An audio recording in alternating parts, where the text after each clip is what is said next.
If you want to take a macro photo on Google Pixel 10, it is really easy.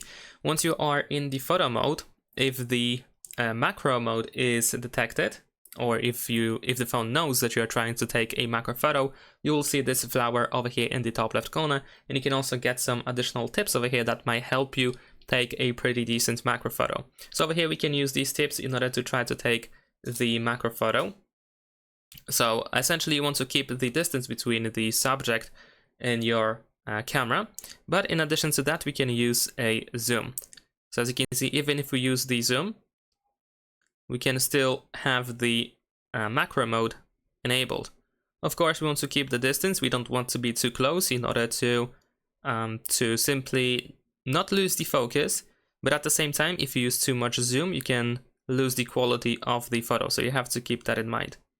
But as you can see, this is how it works.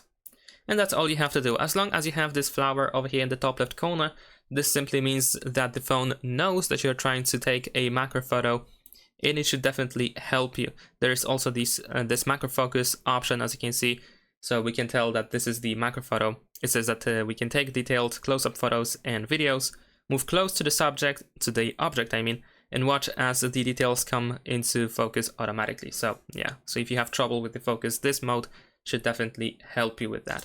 And that is pretty much it. Thanks for watching, leave a like and subscribe.